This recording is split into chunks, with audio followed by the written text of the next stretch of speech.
AFPI 2026 paper हो गया। Paper के बाद सबसे इंपॉर्टेंट आपके लिए आंसर कीज होती हैं, बट नहीं, सबसे इंपॉर्टेंट होता है उसका डिटेल्ड सॉल्यूशन, डिस्कशन। क्योंकि ऐसे ही क्वेश्चन अलग अलग प्लेटफॉर्म और कंपटीशन एग्जाम में पूछे जाएंगे। उनको करना कैसे है, उनका सॉल्यूशन कैसे स्मार्ट वे और स्मार्ट अप्रोच के साथ निकाला जा सकता है, आज आपके साथ आंसर की तो मिल ही जाएंगी, सॉल्यूशन के साथ साथ डिटेल में डिस्कस करेंगे कि कैसे पेपर को अटेम्प्ट किया जाता है while sitting in the exam. आइए ज्यादा बातें नहीं करेंगे, पहले क्वेश्चन की तरफ करेंगे चलेंगे और साथ साथ में कुछ ना कुछ खास बातें आपके करियर के लिए भी बताते चलेंगे। पहला क्वेश्चन फ्रॉम द चैप्टर, पहला ही चैप्टर है 10th क्लास का। क्वेश्चन क्या कहता है, number of zeros in an, कि एक एन एक नेचुरल नंबर है और वो आपसे क्या पूछ रहा है, नंबर ऑफ जीरोज, कि इसके एंड में कितनी जीरोज आएंगी। आपको याद होगा इंटरेक्टिव क्लासेस में हम एक बहुत डिटेल में बात डिस्कस करते हैं कि अगर आपको जीरो चाहिए एंड में, तो जीरो सिर्फ दो नंबरों की हेल्प से बनता है और वो है 2 and 5। मैं प्राइम की बात कर रहा हूं। तो प्राइम में अगर 2 और 5 मिल जाए मल्टीप्लिकेशन में, तो वो एंड में जीरो बनाते हैं। तो बस इतना सा एक नजर डालते आंसर आपकी गोदी में गिरता। मतलब सर इसके प्राइम फैक्टर्स में कितनी 2 है, 3, कितने 5 हैं, 4। तो सर आपके पास जीरो में कितने 2 और 5 एडजस्ट हो जाएंगे, 3, यानी कि उसके आखिर में 3 जीरोज ही आएंगी। आपके पास कितने 5 हैं, 4, कितने 2 हैं, 3, कितने जीरो में कन्वर्ट हो जाएंगे, सर वो होंगे 3। तो लास्ट में उसके कितनी जीरोज आएंगी, 3। आइए नेक्स्ट क्वेश्चन की तरफ चलते हैं। क्वेश्चन नंबर 2, क्यों आपके नंदा सर एक बात जरूर बोलते हैं, while sitting in the paper your approach बहुत इंपॉर्टेंट रोल रखती है। बताइएगा जरूर, आप में से कितनों ने इसे सॉल्व करने की कोशिश की है या कितनों ने अल्फा बीटा निकालने की कोशिश की है। क्योंकि हम कहते हैं या आपके हैशटैग नंदा सर कहते हैं, why to do when you can visualise, करना ही क्यों है। क्योंकि 4 ऑप्शन आपके 4 दोस्त होते हैं, 4 ऑप्शंस 4 दोस्त होते हैं। एक बार नीचे नजर तो मारो, वो कह रहा है कि इस क्वाड्रेटिक इक्वेशन के दोनों रूट पॉजिटिव होंगे, सवाल ही नहीं उठता। क्योंकि क्वाड्रेटिक इक्वेशन पढ़ाते हुए आपके नंदा सर ने आपको बहुत खास क्वेश्चन डिस्कस किए थे और वो खास क्वेश्चन ये भी है और मॉड वाले भी हैं। मॉड वाला तो मोस्ट इंपॉर्टेंट है, कभी भी पेपर में दस्तक दे सकता है, दरवाजा खटका सकता है, खोलिएगा और आंसर ले लीजिएगा। स्मार्ट वे उसका भी बताया हुआ है। इसका क्या है सर, अगर सारे साइन पॉजिटिव होते हैं तो कभी भी आपको पॉजिटिव रूट्स नहीं मिलते, कभी भी पॉजिटिव रूट नहीं मिलेंगे अगर सारे साइन पॉजिटिव होंगे। तो सर आंसर क्या है, इसके रूट्स हमेशा नेगेटिव होंगे, सारे रूट्स ही नेगेटिव होंगे। तो सर पहला ऑप्शन हो गया मेरा गलत, दूसरा और ऑपोजिट सर वो भी गलत। अब बचा कौन सा सर, दूसरा और चौथा, both are equal. Sir equal हो सकता है, कोई उसमें डाउट नहीं है, मैं सॉल्व नहीं कर रहा, इक्वल हो सकता है पर होगा तो नेगेटिव ही, पॉजिटिव तो हो ही नहीं सकता। यानी कि इक्वल के ऊपर एक और ऑप्शन है जिसे हम बोलेंगे this is the best option. आप कहेंगे सर इक्वल नहीं आ रहे, मैंने चेक ही नहीं किया, मैंने कैलकुलेशन नहीं की, चेक करके मेरे को पता लगेगा कि रूट्स इक्वल आ रहे हैं या रूट इक्वल नहीं आ रहे। बट मैं चेक क्यों करूं जब मेरे को मेरे 4 दोस्त बता रहे हैं कि out of these 4 the best option is second one, कि दोनों के दोनों रूट्स नेगेटिव होंगे, इक्वल होना और ना होने की वो बात ही नहीं कर रहा। Yes, second is the correct option. आप बताइएगा कमेंट में नीचे कि पेपर में आप लोगों ने क्या इस चीज के बारे में सोचा। अगर नहीं तो यही तो हम बोलते हैं अप्रोच एंड प्रेपरेशन। आपके साथ शेयर किए हुए मॉक टेस्ट का क्वेश्चन है, पहला या दूसरा। आप मेरी ऐप नंदा पे जाइएगा, वहां पर जाकर देख सकते हैं कि आपके मॉक टेस्ट का क्वेश्चन ही पेपर में आया हुआ है। कहने को नहीं बोला जाता कि आपकी मैथ्स की तैयारी के आगे आपके हैशटैग नंदा सर खड़े हैं। क्वेश्चन आसान, तरीका उससे भी आसान। देखिएगा ध्यान से, आपने क्या किया और हमने क्या बताया, मैच करके बताइएगा आपको कौन सा पसंद आया। कहते हैं सम ऑफ एचसीएफ एंड एलसीएम। चलिए एक को x बोल देते हैं, एक को y बोल देते हैं। आंसर है 1260। सम ऑफ एचसीएफ एंड एलसीएम, एक को हमने x कह दिया, एक को y कह दिया, और उनका डिफरेंस। सर उन्होंने कहा एक ज्यादा है, तो ज्यादा को हम मैथ्स में डिफरेंस ही काउंट करते हैं 900, यानी कि उन दोनों का डिफरेंस हो गया 900। अब उन्होंने आपसे क्या पूछा है, then product of the numbers, यानी कि वो आपसे एक्स वाई पूछ रहा है। नॉर्मली स्टूडेंट्स ने इसको प्लस माइनस किया, कैलकुलेशंस की, आंसर निकाल लिया, कोई टेंशन नहीं, बिल्कुल एब्सोल्युटली करेक्ट, गलत नहीं बोल रहा। बट क्या आपने पेपर में इस फॉर्मूले के बारे में सोचा, x plus y whole square x minus y whole square and that is 4xy। Calculation कितनी आसान, देखिएगा। आप कहेंगे सर उससे भी आसान ही थी, मैंने गलत ही नहीं कहा, बिल्कुल ठीक है, आपको जो पसंद आए, क्योंकि कंपटीशन अप्रोच में, कंपटीशन में इस फॉर्मूले का बहुत इंपॉर्टेंट रोल रहता है। Sir here I can apply a plus b, आपको समझाने के लिए मेरे को लिखना पड़ रहा है, पर क्योंकि जो बच्चे जानते हैं उन्होंने इसे पहले ही विजुलाइज कर लिया, यानी कि एक बार हम इसे प्लस करेंगे और एक बार हम माइनस करेंगे, तो प्लस करने पे 1260 प्लस 900 सर 2160, और माइनस करने पे सर ये बन जाएगा 360, और डिवाइड बाय 4 करने से तो सर ये बन जाएगा आपका 900, यहां पर डबल 0, 9 6 54। सर जिसके लास्ट में 400 आ रहा है, सर 400 तो सभी में आ रहा है, 400 तो सभी में आ रहा है, तो सर 9 6 54, 5 कैरी, और सर 44 जिसके लास्ट में 44 आ रहा है, sir there is only one option 1944। ठीक है, वहां पर थोड़ी सी करेक्शन की जरूरत है, एक जीरो मिसिंग है। तो याद रखिएगा, एग्जाम में जो मैं आपसे डिस्कस कर रहा हूं, this must be the approach of the students. No need to calculate complete calculations. करिए उतना ही जितने की जरूरत है। 4 ऑप्शन तुम्हारे 4 दोस्त हैं, उनको भी साथ लेके चलिएगा, जितने की जरूरत उससे काम चलाइए, राइट है। So what is the answer? अगर आपको ये चीज पता होती, आपको प्लस माइनस खेलने की जरूरत ही नहीं है, आपको मल्टीप्लाई करने की जरूरत नहीं है, क्योंकि मेरे को यहीं से दिख रहा था 1260 प्लस 900 2160, 1260 माइनस 900 360 डिवाइडेड बाय 4 90, यानी कि पीछे 2 जीरोस तो आएंगी ही आएंगी। अनफॉर्चुनेटली सभी में 2 जीरोस हैं, लास्ट में 4 भी आएगा, बिना हाथ हिलाए ये सब चीजें विजुलाइज की जा रही हैं, बिना हाथ हिलाए लास्ट में 4 भी आएगा, सर वो भी सब में है, बस अगला डिजिट आपको आंसर बता देता without writing a single line. Objective की अप्रोच बिल्कुल अलग होती है। इस क्वेश्चन को देखिए, उम्मीद कर रहा हूं देखो, अगर आप इस वीडियो को कभी भी देखें, इस क्वेश्चन को देखने के बाद पहली ही सांस में अगर यह बात आती है, अरे भाई क्या आ गया, ये क्या है, तो याद रखिएगा क्या चीज आपके नंदा सर हमेशा कहते हैं, कोई भी कॉम्पिटिटिव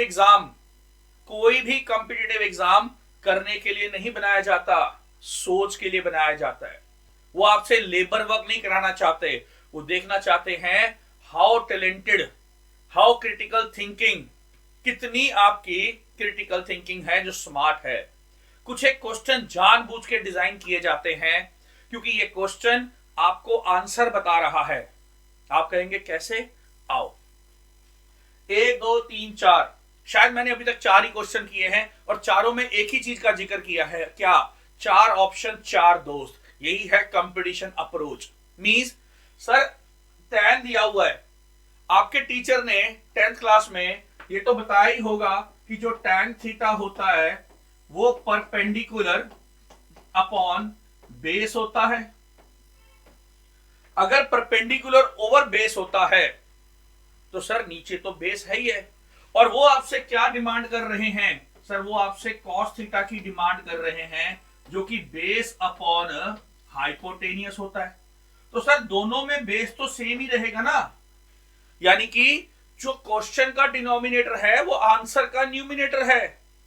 लग गया पता? नहीं? हाउ विजुलाइज करवाएं सर? क्वेश्चन का डिनोमिनेटर है a प्लस बी, तो इसमें आप मेरे को बताओ किस वाले में a प्लस बी आ रहा है? बोलो बोलो, देखो एक बार, किस में a प्लस बी आ रहा है? Sir only in one option. तो फिर क्यों सॉल्व करने बैठ गए थे? किया ना सॉल्व? बोलो बोलो, किया कि नहीं किया? अब तो आपके मन में आ रहा होगा भाई कौन बताए कि किया कि नहीं किया, या देखते ही छोड़ दिया। ये छोड़ने वाला क्वेश्चन नहीं था, विजुलाइज करने वाला क्वेश्चन था, क्योंकि करना तो है ही नहीं। जो उसका डिनोमिनेटर, आप कहेंगे सर शायद इसको सॉल्व करके a प्लस बी बन जाता। नहीं बनता बेटा। पूछो क्यों? क्योंकि अगर इसको सॉल्व करते तो इसका डिनोमिनेटर उसका डिनोमिनेटर दोनों मैच हो जाते, तो जो ऑप्शन नंबर 2 था वही ऑप्शन नंबर 3 बन जाता। तो एक ही क्वेश्चन के दो ऑप्शन तो ठीक हो ही नहीं सकते। तो क्यों टाइम खराब कर रहे थे? Your approach. इसी बात को आपके नंदा सर हमेशा जब एनडीए की तैयारी करवा रहे होते हैं तो यही बात बताते हैं, आपकी अप्रोच मैटर करती है। आपकी प्रेपरेशन क्रिटिकल थिंकिंग क्वेश्चंस के बेस पे होनी चाहिए। आपके साथ आज एक बहुत इंपॉर्टेंट चीज भी डिस्कस करूंगा, इस वीडियो को पूरा कंप्लीट देखिएगा, शायद आपके करियर का टर्निंग पॉइंट हो जाए। आइए फिलहाल तो अपने नेक्स्ट पॉइंट की तरफ चलते हैं। Yes, find the sum of 3-digit number which when divided by 7 leaves a remainder 1। तो सर एपी का क्वेश्चन है, बहुत आसान। आपको पता है 3-digit नंबर शुरू होते हैं 100 से, खत्म कहां पर होते हैं? 999 पे। और अब इसको अगर आप नंबर देखेंगे तो पहला नंबर आपका 106 आएगा, क्योंकि 105 is the number which is exactly divisible by 7, और मेरे को रिमाइंडर 1 चाहिए तो वो 106 बन जाएगा। यानी कि पहला नंबर मेरा हो गया 106, जिसे हम नाम देंगे A।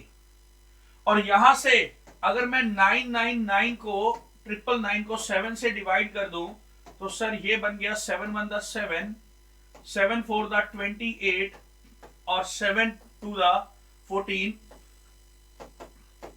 और क्योंकि मेरे को रिमाइंडर 1 चाहिए तो यहां से मेरे को 5 नहीं 4 माइनस करने हैं, तो यहां से मेरे को L मिल जाएगा 995। This is my last term. और सब बच्चे जानते हैं कि जब लास्ट टर्म दी हो और n निकालना हो तो आपके टीचर ने आपको एक स्मार्ट मेथड बताया होगा। सर कुछ नहीं करना, इसको इसमें से माइनस कर दीजिए, 15 माइनस 6 दैट इज 9, राइट है। और 9 का आपका 8 बन गया, और यहां से माइनस करेंगे 889 डिवाइडेड बाय 7 प्लस 1, यानी कि 7 1 द 7, 7 2 द 14 प्लस 1, यानी कि 128 आपको नंबर ऑफ टर्म्स दे देते हैं। इसका शॉर्टकट भी है। अगर आप इसका शॉर्टकट जानना चाहते हैं, स्मार्ट वे जानना चाहते हैं, तो चैनल पे जाइएगा, स्क्रॉल करिएगा, वहां पर आपको एपी का शॉर्टकट भी मिल जाएगा। फिलहाल मैंने आपको एनसीईआरटी कंसेप्ट बताया है। सर एन आ गया हमारे पास, और उसके बाद आप जानते हैं कि हमारा सम का फॉर्मूला होता है n/2 a plus l। Sir 128 to what is your a 106, what is your last term 995। तो सर इसे जब मल्टीप्लाई करेंगे तो ये आ जाएगा 11, 9 और 1 10, 10 और 1 11, सो 1। इट मींस कहीं मल्टीप्लाई करने तो नहीं बैठ गए थे? नहीं सर, 4 दोस्त, आखिर में 4 आएगा। कितने ऑप्शंस में आखिर में 4 है? अरे सर एक ही ऑप्शन में तो 4 है, तो मल्टीप्लाई क्यों कर रहे थे? बोलो। हाँ, नहीं कर रहे थे। अब तो आप कहेंगे कि सर नहीं मल्टीप्लिकेशन नहीं कर रहे थे। Detail discussion, smart discussion, approach. याद रखिएगा, हमारे साथ जब भी आप इंटरेक्टिव क्लासेस में जुड़ते हैं तो हम हमेशा एक बात बोलते हैं, कॉम्पिटिटिव अप्रोच मैटर करती है। अगर आप बेसिक अप्रोच, जैसा आपका टीचर आपको क्लास में पढ़ा रहा है वैसा ही टीचर आपको ऑनलाइन प्लेटफॉर्म पे पढ़ा रहा है, तो याद रखिएगा दोनों में फर्क नहीं मिला। फर्क मिलेगा जब आपका टीचर आपको इंटरेक्टिव क्लास में स्मार्ट पढ़ाए। दैट मीन्स कि आप कोचिंग ले रहे हैं। अगर दोनों कॉपी पेस्ट कर रहे हैं और ऑब्जेक्टिव को 7 लाइनों में सॉल्व कर रहे हैं, it is not a good idea. Objectives are to be done in a smart way. आइए इस क्वेश्चन में एक हल्का सा विजुलाइज करवाते हैं, वो स्मार्ट वे क्या है। कहते the parameter of a rectangular room is 82। Mensuration में हम बच्चों को कहते हैं बेटा लाइन को ध्यान से पढ़ो, पैरामीटर इज 82। नहीं sir, x plus y is 41। x plus y is 41। आप पैरामीटर पढ़ रहे हो। नहीं, कॉम्पिटिटिव अप्रोच कहती है x प्लस वाई इज 41। उम्मीद करता हूं कि आप समझ गए होंगे। Number 2, and the length of diagonal, sir x square plus y square is 29 square. 29 square, square कैसे करना है? Smart way. आओ डिस्कस कर दें। सर कभी भी किसी नंबर का स्क्वायर करना हो तो ये बन गया आपका 4, ये बन गया 81, 18, 360, 1, 14, 841। अब कई बच्चे कहेंगे सर हमें तो ये याद था।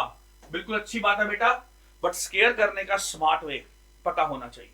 जैसे कि मैंने इसका भी स्क्वायर करना है, 41 का स्क्वायर करना है, तो आंसर बन गया 1601 और ये बन गया 80। Sir 1681, what is the square of this? 1681। अब आप कहेंगे सर ये क्यों कैलकुलेट कर रहे हो?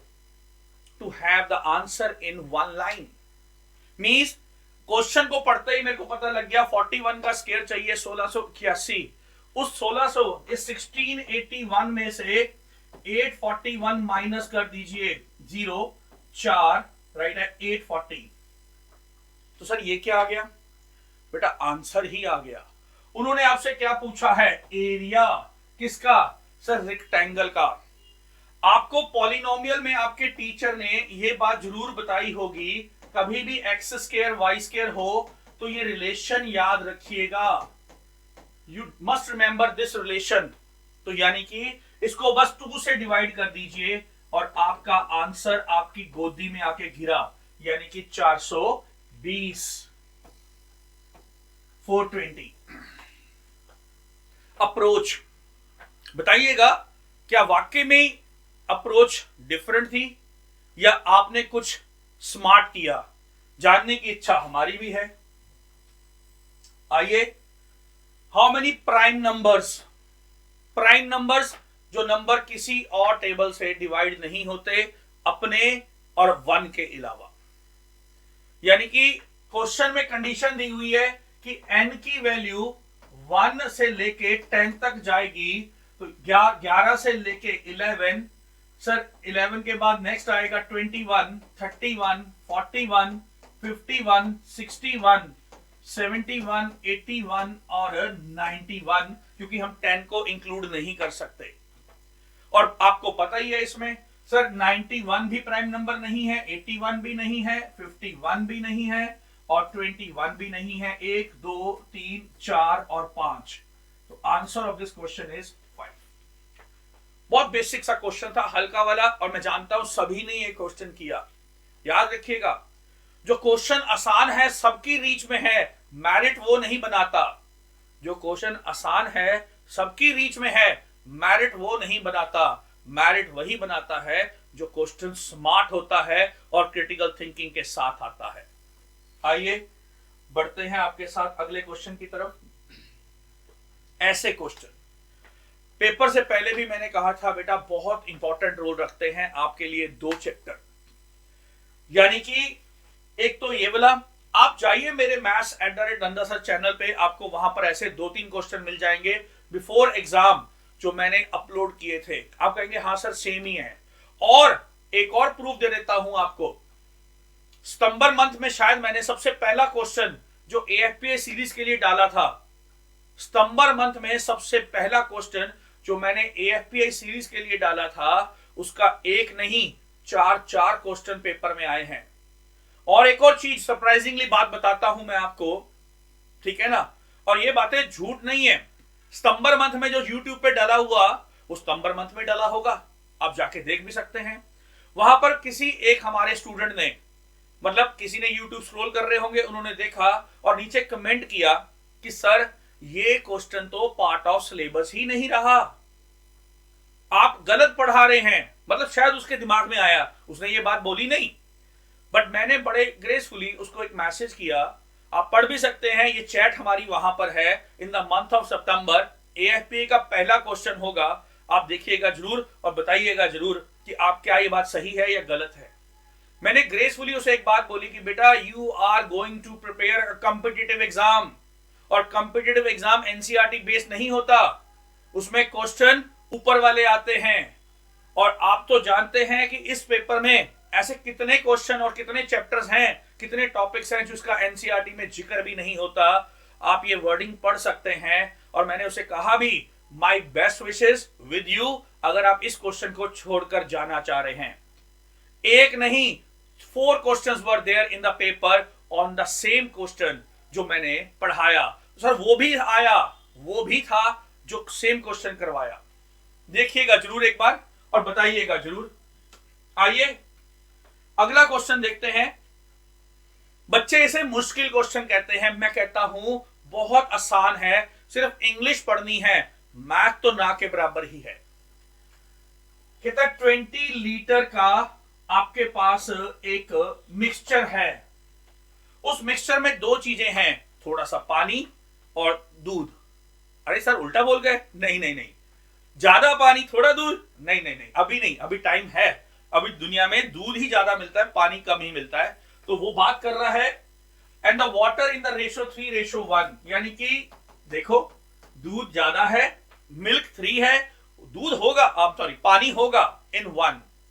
तो सर कितना आसान है। जब मैं इसकी बात करूंगा, किसकी सर, मिल्क की, तो मिल्क हो जाएगा 3/4 इंटू 20, यानी कि 15 litre.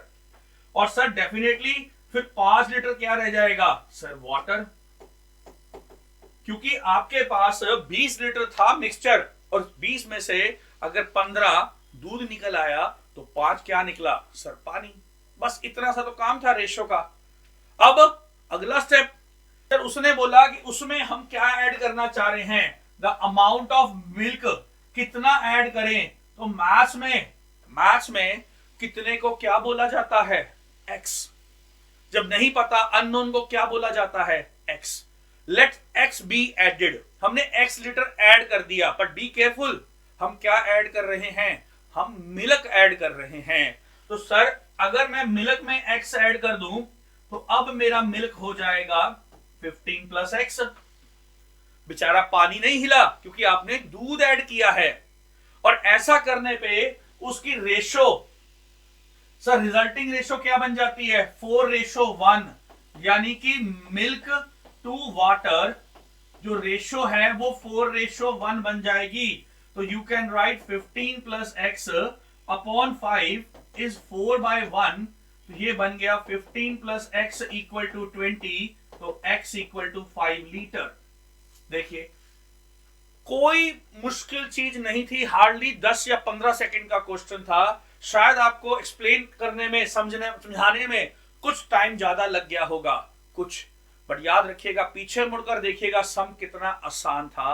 Answer is 5 litre, right है। आइए सर ऑप्शन मार्क करना जरूरी है, यस, क्योंकि answer key is not an important key of your career. असली चीज है methodology, concepts, how to prepare maths, that is the important role. Answer keys को देख के खुश मत होइएगा, क्योंकि आंसर कीज तो पिछली हिस्ट्री को बताएगी, जो पेपर आप दे चुके हो उसके बारे में ज्ञान बांटेगी। असली चीज है आने वाले पेपर की तैयारी करना। अगर आपकी सोच एनडीए है, आपकी सोच एनडीए है, then your Nanda sir has a solution for you. आपका एक कॉल आपके करियर को मीनिंगफुल डायरेक्शन दे सकता है, राइट है। नंबर आपके साथ हमेशा रहता है, आप सर्च कर सकते हैं, otherwise 7986620527 is your career helpline number with your Nanda sir. Question इसमें भी इंग्लिश भर भर के दी है। कुछ बच्चे तो ऐसे होते हैं, माइंडसेट के साथ जाते हैं, जहां स्टेटमेंट बड़ी हुई कहते छोड़ यार आगे चल। अरे वो स्टेटमेंट ही बड़ी है, उसमें मैथ्स नहीं है। क्वेश्चन में क्या कहा जा रहा है कि सर एक ट्रायंगल है हमारे पास, लीजिए ABC is a triangle. Girl asked to prepare a rangoli in a triangular shape. The dimension of ABC. Sir इसकी डायमेंशन दी हुई है 26, 26, 28 एंड फिर 25। तीनों की डायमेंशंस पता है। A garland is placed, फूलों की माला आपके गले में डलने वाली है जैसे ही रिजल्ट आएगा। पर फिलहाल राइट है, कहता है a garland is placed along the sides PQR, right है, which is formed by joining the midpoints। तो यहां पर आपके पास P है, यहां Q है, चलिए यहां Q लिख देते हैं और यहां R लिख देते हैं। इन तीनों को ज्वाइन करने पे आपको एक और ट्रायंगल मिल गया। Class 9th, joining the mid points. क्या कहता है, दो मिड पॉइंट्स को जो लाइन ज्वाइन करती है वो थर्ड के पैरेलल और आधी होती है, हाफ होती है। इट मींस 28, सर ये बन जाएगी हमारी 14, ये बन जाएगी 12.5 और ये बन जाएगा 13। और आपसे अगर गारलैंड की लेंथ पूछी है तो लेंथ डेसिमल में आ रही है, तो सर कितने डेसिमल में ऑप्शन है हमारे पास, राइट है। Find the length of the garland. कुछ गड़बड़ किया मैंने सर? ओके, अगेन आप फिर देख सकते हैं, कैलकुलेशन भी नहीं करनी। क्यों? आप देखो, यही बोलते हैं अप्रोच। सर इन तीनों को ऐड भी नहीं करना, फिगर बनाई। Why to write when you can yes visualise. Add भी नहीं किया, कैलकुलेशन भी नहीं की, क्योंकि चार ऑप्शन तुम्हारे चार दोस्त हैं। कई बार एग्जाम में ये चीज देखी जाती है कि student is how much attentive while doing the paper. यानी कि एक फौजी जब वार जोन में जाएगा तो क्या उसका सामने की तरफ निशाना है? नहीं, he must be attentive towards each and everything. Surrounding में हर चीज के ऊपर उसकी नजर पैनी होनी चाहिए। हाँ, नो डाउट सामने वाले निशाने को तो चूकना नहीं है, पर सराउंडिंग का भी ध्यान रखना है कि गोली इधर से तो नहीं आ रही। जैसे कि हमने ऊपर देखा, आंसर यहां देखा 39.5, राइट है। आप देखिए 0.5 वाले कितने ऑप्शन है? सर एक ही ऑप्शन है 0.5 वाला, तो 0.5 वाला ही आपका आंसर है। टिक करिए, आगे बढ़िए। आइए next. Yes, this is another question. This is another question जो इंपॉर्टेंट रोल रखता है आपके कॉम्पिटिटिव एग्जाम, चाहे वो महाराजा रणजीत सिंह हो, चाहे वो माई भागो हो, वहां पर ये क्वेश्चन मिलता जरूर है। और आपके नंदा सर ने इसकी भी आपको स्मार्ट वे चैनल पे जाके देख सकते हैं। कहा था इन क्वेश्चंस को करने का एक स्मार्ट वे होता है, वो है यूनिटरी मेथड। आप सिर्फ 1 यूनिट में सॉल्व करिएगा, आपको आंसर मिल जाएगा। A man can do a piece of work in 24 days. A man and a boy, I am sorry sir, आदमी और एक लड़का मिलकर 24 दिन में काम खत्म करते हैं, तो सर उनका 1 डे वर्क, एक दिन का काम 1/24, इसे बोलते हैं यूनिटरी कंसेप्ट। बस यही समझना होता है इसमें। फिर वो कहता है if the man works alone for last 6 days, आदमी ने आखिरी 6 दिन काम किया अलोन। आदमी ने आखिरी 6 दिन अकेले काम किया, उसको भी साइड पे रख देते हैं। इट कंप्लीटेड इन 26 डेज, उस केस में 26 दिन में काम खत्म हुआ। अगर आप इस लाइन का मतलब समझ जाते तो इसका आंसर आपकी गोदी में आके गिरता। नहीं, ये देखो कितना आसान। सर उसने कहा आदमी ने 6 दिन काम किया, 6 को हटा दो। अगर 26 में से 6 को हटाओगे तो बताओ कितना आया? सेट 20। अगर 20 दिन दोनों ने काम किया, हाँ, तो सर एक दिन में इतना काम करते हैं तो 20 दिन में कितना काम डन हो गया? सर कितना काम डन हुआ? सर मल्टीप्लाई कर दीजिए 5, 6। This much of the work been done in how many days? Sir 20 days. तो सर जो काम हो गया हमें उसकी जरूरत ही नहीं है, हमें जरूरत है रिमेनिंग वर्क की, वो आ जाएगा 1/6। 1 - 5/6 इज द रिमेनिंग वर्क। अब ये बचा हुआ काम, हाँ जी, ये बचा हुआ काम किसने किया था? उन्होंने कहा था आदमी ने अकेले किया था। और इन टॉपिक में नंदा सर एक ही फॉर्मूला बताते हैं sir, work divided by time is equal to 1 unit. This is the only one formula. इन क्वेश्चंस के लिए दो ही चीजें मैं डिस्कस करता हूं, एक यूनिटरी मेथड और एक ये फॉर्मूला, बस कहानी खत्म। सर बचा हुआ काम यानी कि वर्क 1/6 और वो टाइम 6 दिनों में कंप्लीट किया। किसने कंप्लीट किया? सर आदमी ने। तो यानी कि 1/36 ये आ गया 1 यूनिट, ये आ गया 1 यूनिट। आदमी का एक दिन का काम, इसे उल्टा कर दो तो यहां पर आपको मिल गया कि आदमी उस काम को 36 डेज में कंप्लीट करेगा।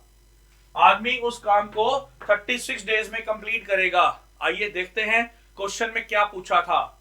क्वेश्चन में पूछा था हाउ लॉन्ग। अरे सर आदमी नहीं, बॉय, लड़का। हाँ तो कोई बात नहीं, लड़के का भी आंसर निकाल देते हैं।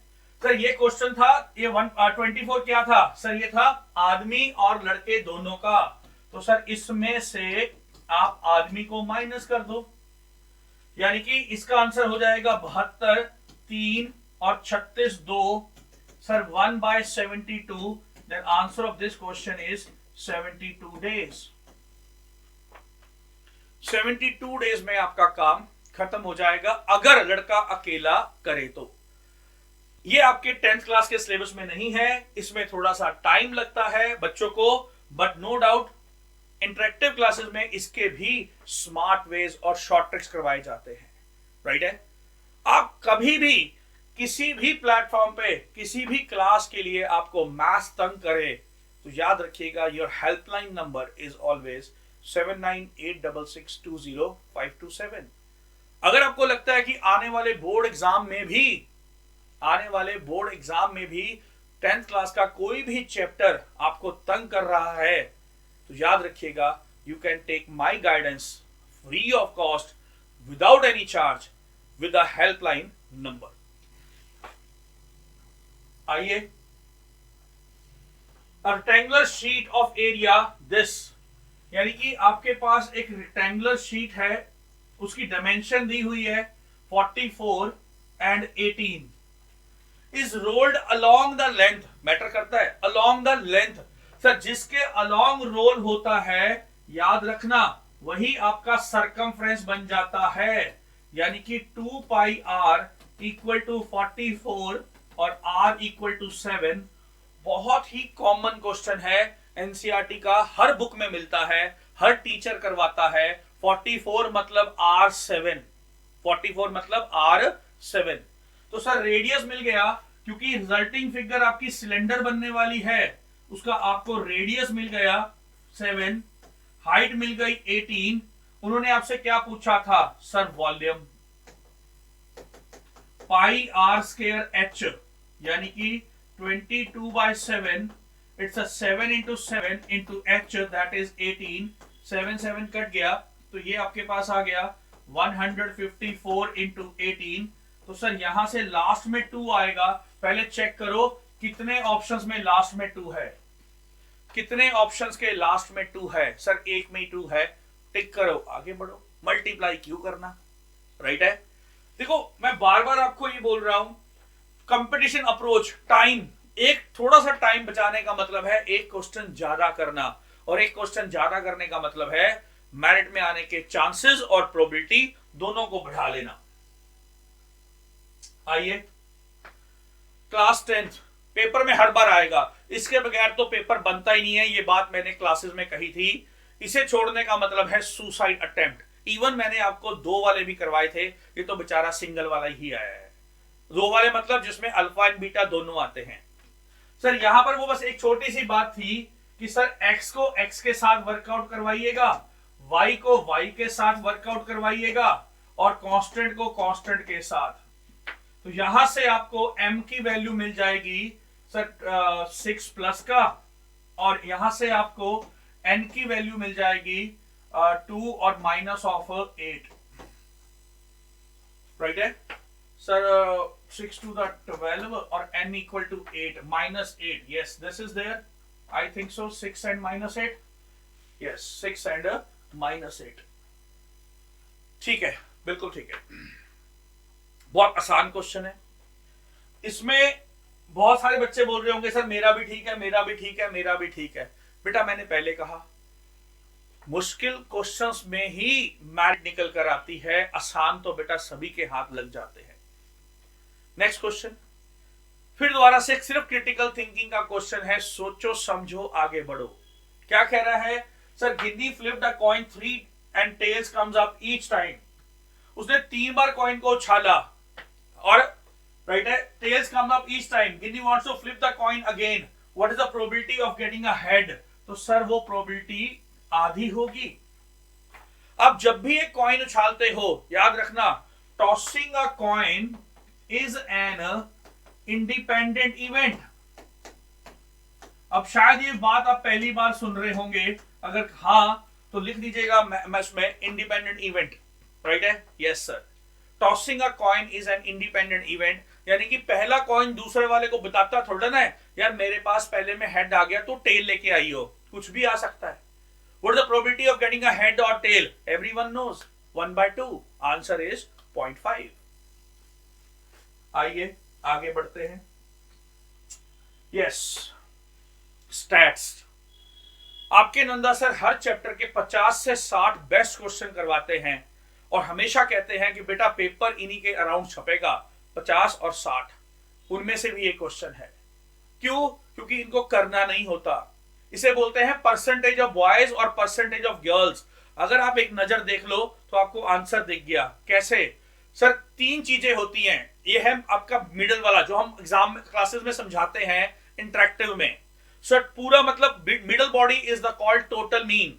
सर टोटल मीन कितना दिया हुआ है यहाँ पर? 35, राइट है, यस। ये है आपका मिडल 35 और ये है बॉयज 32 और ये है 36 है, चलिए 36 और ये है 32। इतना सही तो काम है। 3 चीजें, शॉर्टकट नहीं चाहिए, प्रॉपर बता दे, चलो कोई बात नहीं, टेंशन नहीं लेनी। सर पहले तो आप थोड़ी थ्योरी बताइए, कंबाइंड मीन, फिर शॉर्टकट डिस्कस करिएगा, क्योंकि ना थोड़ी हमारी गंदी आदत है, हम कंपटीशन में शॉर्टकट ज्यादा डालते हैं। आप कहते हो सर थ्योरी बता दो पहले, तो थ्योरी बता देते हैं। तो सर कंबाइंड मीन का ये फॉर्मूला होता है n1 x1 बार n2 x2 बार over n1 plus n2। Combined mean, जब भी कंबाइंड मीन आएगा this is called combined mean, it is given 35। Sir number of boys को x कह लो, उनका भी मीन दिया हुआ है 36। सर गर्ल्स को y कह लो, उसका भी मीन दिया हुआ है 32 और नीचे आपके पास x प्लस वाई आ जाएगा। तो sir 35x 35y 36x and 32y, यहां से आपको x मिल जाएगा और यहां से आपको x मिल जाएगा 3y। और इस इक्वेशन से आप लिख सकते हो x अपॉन y इज 3/1। तो यानी कि यहां पर 3 बॉयज हैं और एक गर्ल है, राइट है सर। ये रेशो में है, 3 बॉयज के पीछे एक लड़की, यानी टोटल कितने लोग हो गए? सर टोटल हो गए 4 लोग। तो it means percentage of girls निकालनी है, तो सर 1 आउट ऑफ 4 इंटू 100 यानी कि 25% आंसर आ गया। ये है आम जिंदगी। इस क्वेश्चन में मैंने आपको इंटरेक्टिव क्लासेस में ये पढ़ाया ही नहीं। मैंने कहा यार दिस इज द वे, ये तरीका है जो दुनिया आपको पढ़ाएगी, ये तरीका है दुनिया आपको पढ़ाएगी। हम बताएंगे 1 2 1 1 2 1, कहानी खत्म। मतलब सर बीच वाला नंबर जो था वो था 35, राइट है। 35 और 36 का डिफरेंस, 35 और 36 का डिफरेंस उल्टा याद रखना 1 आएगा, और 36 और 32 का डिफरेंस उल्टा 3 आएगा। यानी कि अगर पहले किसकी बात हो रही है सर 35 वो है, और ये बात हो रही है किसकी, आदमियों की, मेन, इनका जो डिफरेंस है वो गर्ल्स को जाएगा, और जो गर्ल्स का डिफरेंस है वो बॉयज को जाएगा। चेक कर लो, ये देखो हम सीधा यहां उतर गए, लैंड कर गए। उल्टा होता है हमेशा, हमेशा उल्टा होता है। तो सर यानी कि 3 और 1 डिफरेंस आया, उल्टा करेंगे तो सर बॉयज को 3 आ गया, गर्ल्स को 1 आ गया। बिल्कुल ठीक है, बॉयज को 3, गर्ल्स को 1, टोटल 4 लोग। Percentage 1 out of 4 into 100, 25%। क्यों था ना, लिखना ही क्यों है, why to write when you can visualise. आप बताइएगा जरूर कि ये जो चीज मैंने आपके साथ अभी डिस्कस की, क्या आपके साथ आपकी स्मार्ट क्लासेस में कभी ये डिस्कस हुई है? अगर हां तो मेरे को बड़ी खुशी है, और अगर ना तो अब आपको ये पता है आगे जिंदगी में ये काम आएगा, क्योंकि एनडीए में भी स्टैट्स का बहुत इंपॉर्टेंट रोल रहता है। 10 से 15 क्वेश्चन स्टैट्स के आते हैं, और ये भी पार्ट ऑफ सिलेबस है। क्यों हम आपको ये चीजें बता रहे हैं, रीजन क्योंकि एनडीए में हम, this is the way we teach in NDA, smart approach. NCERT नहीं, एनसीईआरटी तो राइटिंग अप्रोच होती है, विजुलाइज अप्रोच कौन सी होती है, जो स्मार्ट अप्रोच होती है। तो answer for this question is 25%। Detail discussion लीजिए, क्लास 9th का क्वेश्चन है, एबी वाला। यहां भी एक छोटी सी खास चीज बताई जाती है, अगर नीचे 2 अंडर रूट है तो दोनों का स्क्वायर कर दो, सीधा ही। यस, स्क्वायर, हाँ दोनों का स्क्वायर। सर 3 का स्क्वायर, 2 का स्क्वायर, 1 डिनोमिनेटर है ही नहीं, ऊपर आपके पास बन गया -3√3 और -3√2, सीधा।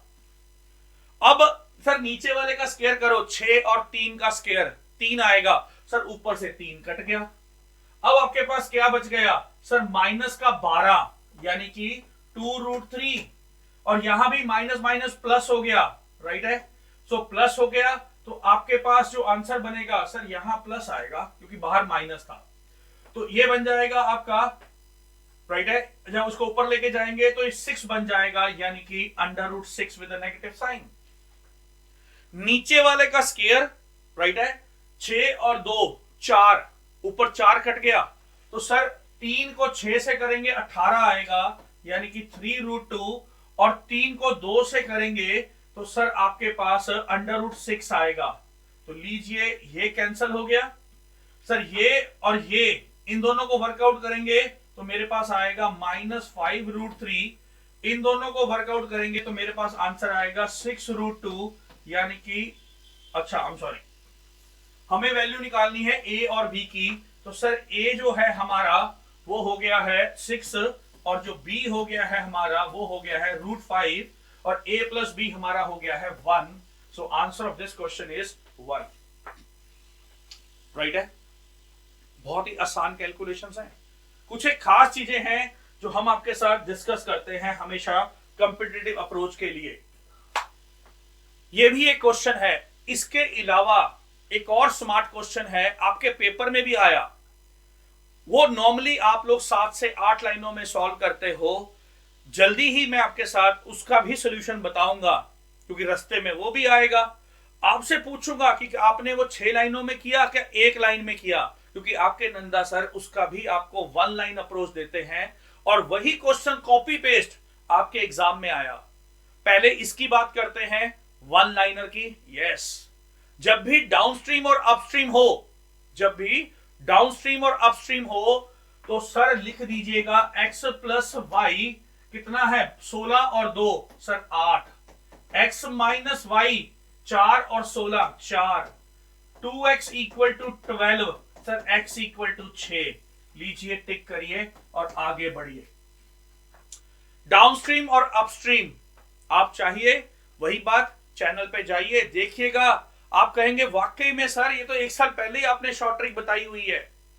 कहा था डाउनस्ट्रीम अपस्ट्रीम, इससे भी मुश्किल वाला क्वेश्चन बताया था मैंने, ये तो फिर आसान आ गया। उससे मुश्किल वाला बताया था, इसमें तो जाना आना इकट्ठा हो रहा है, उसमें क्या था जाने की अलग बात है, आने का अलग टाइम है। Double equation, linear equation in 2 variable, उसका क्वेश्चन आपके अकॉर्डिंग 8 लाइनों का, मेरे अकॉर्डिंग 2 लाइनों का। चेक करिएगा जरूर। नेक्स्ट क्वेश्चन, यस, अच्छा क्वेश्चन है।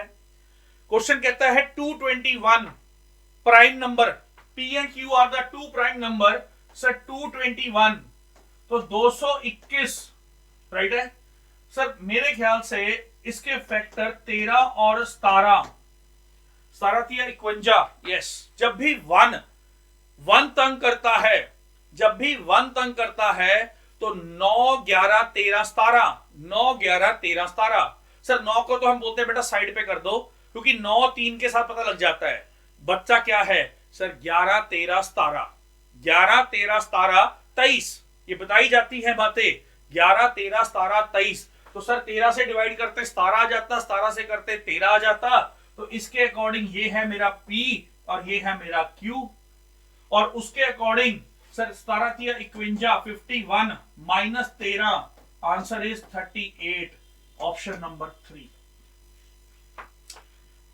आसान है बट डिपेंड करता है प्रेपरेशन, अप्रोच क्या है। ये छोटी छोटी बातें हैं जिसको मिलाकर आपका मेरिट और रिजल्ट बनता है। Question, arithmetic progression, the sum of first 24 terms, sum of first 24 terms. देखो लिखने का तरीका आप बताइएगा, आपके टीचर ने क्या कहा। Sir 2a plus 23d 996 into 2 divided by 24। तो सर इसे हम 12 से डिवाइड करेंगे, 12 8 द 96, तो यानी कि 2a 23d इक्वल टू 83 आ गया। और साथ में हमें यह भी कहा था कि fourth term a plus 3d equal to 16, इसे अगर मैं 2 से मल्टीप्लाई कर दूं तो ये मेरे पास 32 बन गया, यानी कि this get cancel out, 17d equal to 51 and d equal to 3। But unfortunately d नहीं, उन्होंने a पूछा था। तो अब आप यहां पर इसमें वैल्यू पुट कर देंगे तो ये आपके पास a की वैल्यू दे देगा और वो वैल्यू है 7। सो 7 इज द करेक्ट ऑप्शन। आइए आगे बढ़ते हैं। नेक्स्ट क्वेश्चन है हमारा the smallest number, HCF and LCM। ये भी 10th क्लास के सिलेबस में नहीं है। क्यों मैं बोलता हूं कि कंपटीशन एग्जाम के लिए right approach, right coaching, right platform बहुत जरूरी है। HCF LCM के क्वेश्चन भर भर के आते हैं और यहां पर आपके नंदा सर एक वर्ड बताते हैं और वो वर्ड है divided bye. So divided by is a hint कि आपको क्वेश्चन में LCM निकालना है। Divided bye is a hint कि आपको क्वेश्चन में LCM निकालना है। सो क्वेश्चन है वो नंबर निकालिए जो इनसे डिवाइडेड बाय दीज नंबर, यानी कि LCM।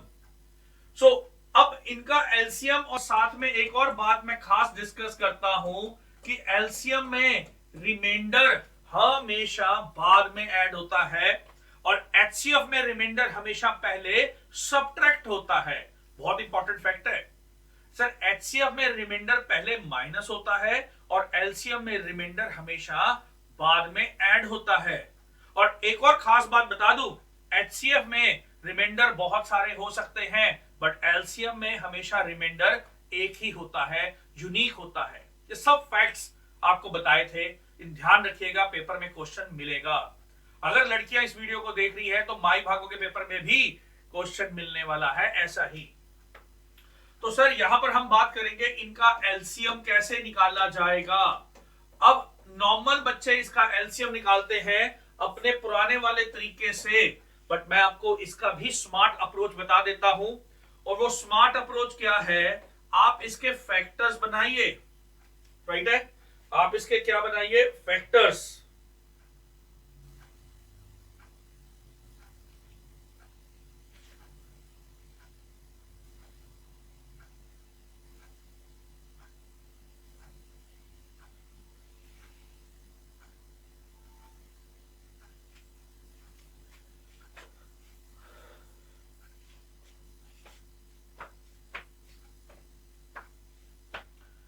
Some of the 24 terms is 96। देखते हैं आपके टीचर ने इसके बारे में क्या बताया। Sir 2a plus 23d equal to 996, right है, डिवाइडेड बाय, सर 24 नहीं 12 कर दीजिएगा, 24 नहीं 12 कर दीजिएगा, तो आपके पास 2a 23d equal to 83, 12 8 the 96 और 36 12 12 थी द 36। साथ ही में आपको यह भी दिया हुआ है कि आपके पास जो फोर्थ टर्म है यानी कि a प्लस 3d, इसे 2 से मल्टीप्लाई कर दीजिए, ये बन गया 32, इसे जब सब्ट्रैक्ट करेंगे 2a से 2a कैंसल, सर ये बन जाएगा आपका 17d equal to 51, and what is your d 3।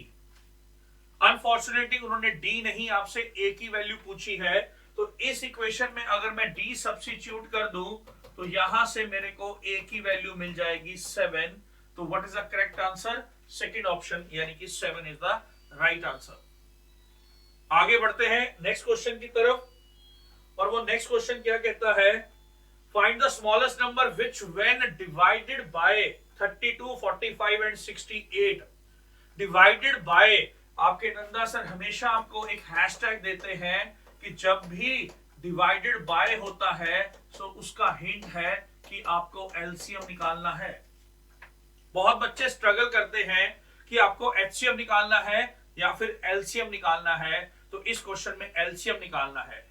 और कुछ एक खास बातें बता दूं कि एलसीएम वाले केस में रिमाइंडर हमेशा बाद में ऐड होता है, रिमाइंडर हमेशा बाद में ऐड होता है अगर आप एलसीएम पे वर्कआउट कर रहे हैं, और एचसीएफ वाले केस में रिमाइंडर हमेशा पहले सब्ट्रैक्ट होता है, याद रखिएगा बहुत इंपॉर्टेंट है।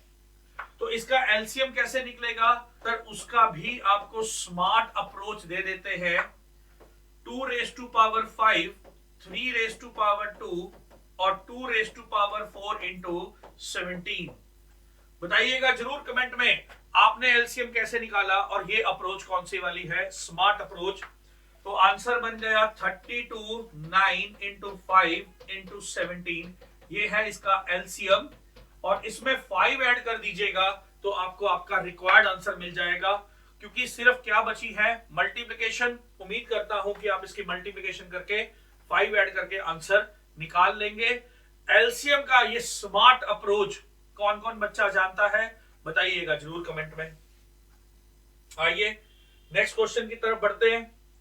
अब ऐसे क्वेश्चन जिसे हम बोलते हैं मिक्सचर प्रॉब्लम्स, ये क्वेश्चन बच्चों को बहुत तंग करता है, और यहां पर मैं आपसे एक बात बहुत इंपॉर्टेंटली ऐड करूंगा। एक एग्जांपल देके, आसमान में बहुत स्टार्स हैं यानी कि बहुत सारे तारे हैं, सभी का कोई नाम पता नहीं है, सभी का कोई नाम पता नहीं है। हमने कुछ एक तारों से बात की, उनको नाम दिया और उनकी हेल्प से समंदर पार कर गए। हमने कुछ एक तारों से बात की, उन्हें नाम दिया और उनकी हेल्प से समंदर पार कर गए। वैसे ही आपके कंपटीशन एग्जाम में कुछ एक क्वेश्चंस होते हैं जिनको आपने वर्कआउट करना है और कुछ को इग्नोर करना है। हर किसी तारे से बात नहीं की हमने कुछ एक क्वेश्चन से बात करनी है। कुछ एक क्वेश्चन थोड़े से अलग पैटर्न के हैं क्योंकि 10th क्लास तक आपने ये चीजें बिल्कुल नहीं पढ़ी, and it is not a right platform कि मैं इसे डिस्कस करूं। हाँ, आंसर की के तौर पे मैं आंसर डिस्कस कर देता हूं 2/3। डिटेल डिस्कशन करेंगे आपके साथ कभी इसको अपने ही चैनल के ऊपर, यूट्यूब के ऊपर, अगर आपको ये क्वेश्चन में इंटरेस्ट हो। But take my advice, take my words, कुछ एक क्वेश्चन छोड़ना समझदारी है करने की बजाय, क्योंकि उनसे आसान आसान क्वेश्चन आपका इंतजार कर रहे हैं, उनसे आसान आसान क्वेश्चन आपका इंतजार कर रहे हैं। एक क्वेश्चन ये भी है कि सर डिस्टेंस निकालना है, इन दोनों की आपस में बात करवा दो। सर 1 + 1 अंडर दी रूट, लीजिए आपका आंसर आ गया √2। तो उस वाले में इतना क्यों टाइम खराब करें जब उससे आसान क्वेश्चन बिछे हैं राहों में, उससे आसान क्वेश्चन बिछे हैं राहों में। तो क्वेश्चन कंपटीशन एग्जाम आपके नंदा सर हमेशा बोलते हैं करने का नहीं चुनने का होता है। Approach really matters. Next question, yes, यहां भी मैं आपके साथ वही एक स्मार्ट वर्ड्स या अप्रोच डिस्कस करूंगा। दुनिया कहती है बहुत मुश्किल, आपके नंदा सर कहते हैं इजीएस्ट टॉपिक, क्योंकि इसमें यूनिटरी मेथड, सिर्फ एक यूनिट की बात करनी है, एक यूनिट की। क्वेश्चन क्या कह रहा है, ए जो है वो बी के मुकाबले 6 टाइम फास्टर है। 6 टाइम फास्टर मीन जितने टाइम में बी एक एप्पल खाता है उतने ही टाइम में ए 6 एप्पल्स खा जाता है। That's why the B is slower, A is faster. और क्वेश्चन में यह भी दिया हुआ है कि बी उस काम को 21 मिनट्स लेता है। तो सर यूनिटरी मेथड में 1 मिनट में कितना काम करेगा? 1/21। बी ने 1 मिनट में कितना काम किया? 1/21। तो ए कितना करेगा? सर उससे 6 टाइम्स। तो ए का वर्क कितना हो जाएगा? 6/21। सर ये किसका है? बी का। ये किसका है? ए का।